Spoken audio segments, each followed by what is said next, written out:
Et si on poussait un coup de gueule? Ça me semble une bonne idée.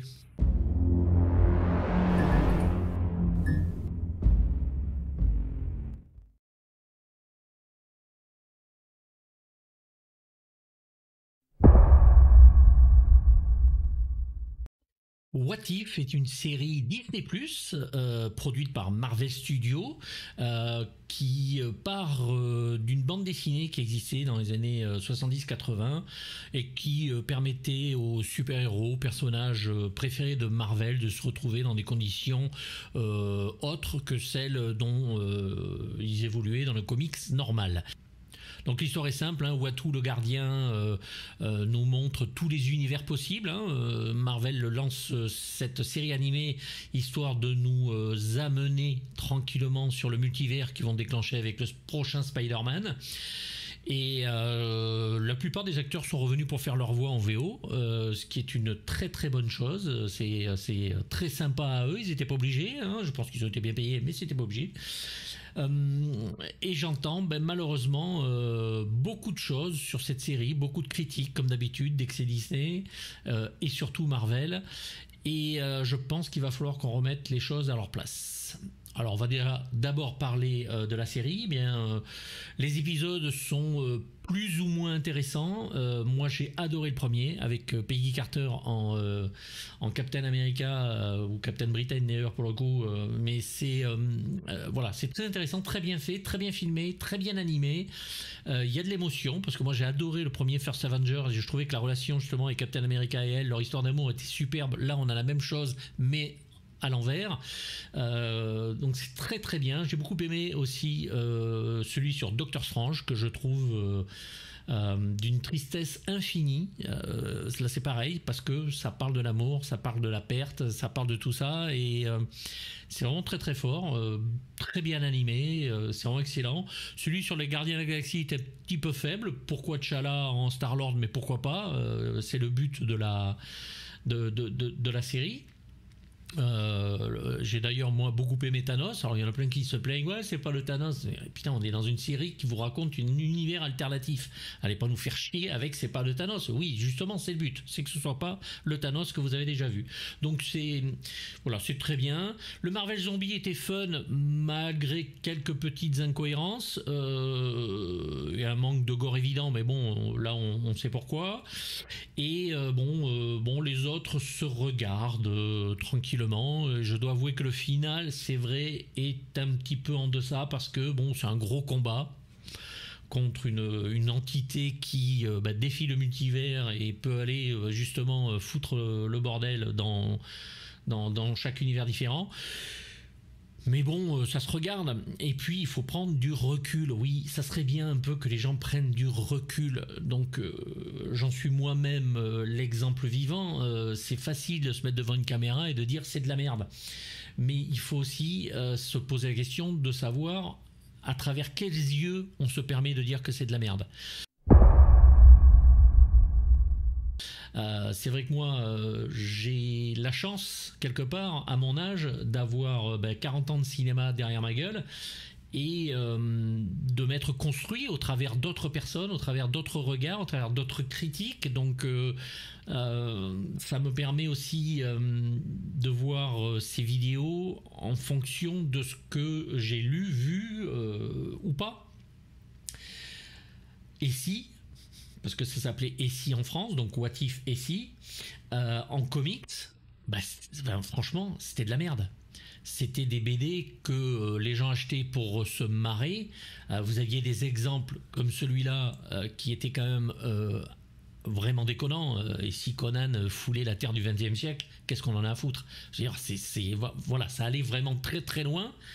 Et c'est pas quelque chose dont on se rappelait, mais c'est symptomatique de ce qu'on fait aujourd'hui, c'est-à-dire que on ne prend pas le recul nécessaire de l'historique du matériel d'origine et on ne comprend pas pourquoi. Alors l'exemple le plus flagrant pour moi, ça a été Infinity War et Endgame, que beaucoup de critiques ont déglingué en disant ouais, la caractérisation des personnages, c'est que du boum boum casse-casse machin et tout. Est-ce que vous avez lu le comic? Alors, l'histoire du comics c'est très bien, mais c'était dégueulasse au niveau du dessin. C'était Ron Lim, qui n'est pas quand même le meilleur artiste de chez Marvel. C'était c'était laid. Tous les épisodes n'étaient pas bons, même si l'arc général, lui, l'était, mais tous les épisodes n'étaient pas bons. Il faut remettre les choses à leur place. Je suis désolé, quand on adapte du Marvel, on adapte du Marvel. On n'adapte pas Proust, on n'adapte pas Victor Hugo, on n'adapte pas Frank Herbert. Et il suffit de voir, encore une fois, je vais gueuler dessus, mais j'en peux plus, Dune. Moi, je suis désolé, Dune de Denis Villeneuve, c'est une vulgarisation du roman pour les moins de 12 ans. C'est Dune pour les nuls, c'est Dune pour on va aller au plus simple, comme ça vous ne foulerez pas trop la tête à essayer de réfléchir. Là je viens d'apprendre que Denis Villeneuve voulait faire un James Bond. Bon je vais aller acheter une corde et puis je vais me pendre, parce que j'en peux plus. Critiquer les adaptations de comics, critiquer les Star Wars de Disney en disant par exemple oui, c'est Disney fait de la merde. Alors je suis désolé, mais Disney a laissé la liberté totale à leur réal. J.J. Abrams, il a fait ce qu'il a voulu. Il a fait ce qu'il a voulu. Vous pouvez critiquer le neuf autant que vous voulez. Le réalisateur, il a fait ce qu'il a voulu. Il a fait effectivement un film un peu barré, mais il a fait ce qu'il a voulu. Il a cassé tous les codes, mais il a fait ce qu'il a voulu. Disney, ils ont rien fait. Et Star Wars, depuis l'épisode 4, depuis ce jeune fermier qui va sauver une princesse dans l'espace avec un mercenaire à côté, je suis désolé, mais il n'y a pas plus Disney que ça en histoire. Je comprends même pas que Disney refusait de le faire. C'est la Fox qui l'a produite, certes, mais ça ne veut pas dire que c'est pas une histoire Disney. C'est bien sûr que c'est une histoire Disney. C'est le b.a.-ba de l'histoire Disney. Star Wars, dès le départ. Et là, on nous dit, sous prétexte que c'est Disney, c'est de la merde. Réfléchissez un peu, les gens. Prenez du recul. Je sais pas, ça m'agace. Ce sont des films qui sont des films d'époque. Donc vous regardez les Batman de Tim Burton et les Spider-Man de Sam Raimi, oui, c'était des grands films à l'époque. Vous les regardez aujourd'hui, ils ont quand même pris un petit coup dans la gueule. Même le Avengers de Joss Whedon, si vous le regardez aujourd'hui, rien que les costumes, vous faites alors qu'à l'époque on avait fait ah ouais quand même.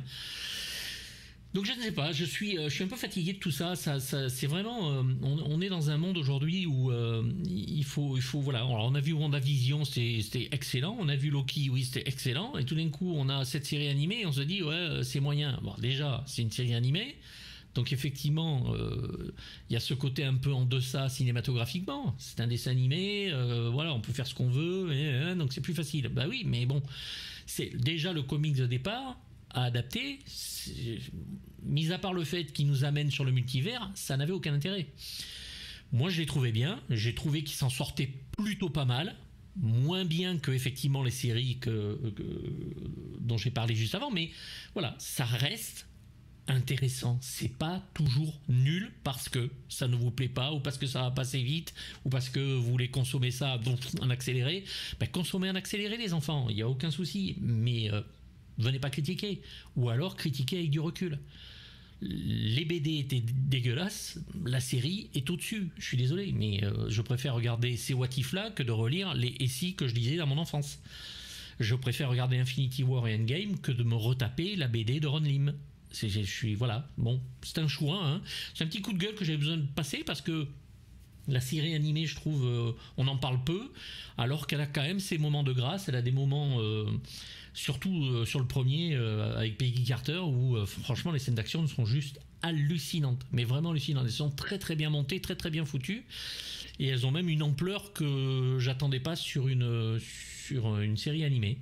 Et je suis plus un grand fan d'animation depuis un petit moment, parce que je trouve que ça flotte un peu depuis que c'est que des images de synthèse. Mais bon, voilà, moi c'était ma façon de dire que la série, faut la regarder, déjà parce que ça va nous amener les films, quoi qu'on en dise, il faut en parler, et surtout il faut prendre du recul quand on en parle, parce que quand on sait pas de quoi on parle, c'est un peu gênant. Donc voilà, allez-y, moi je mettrai à la série la note de allez, 4 sur 6 parce que il y a quand même des bons moments. Ça n'ira pas plus haut, mais voilà, je pense que ça va être hyper important pour la suite. Donc faites-vous plaisir. N'hésitez pas à commenter, à gueuler, à me répondre. Il n'y a pas de souci, je suis là pour ça et j'accepte tous les commentaires. Et pensez à vous abonner, la petite cloche, regardez une vidéo et on se dit à bientôt.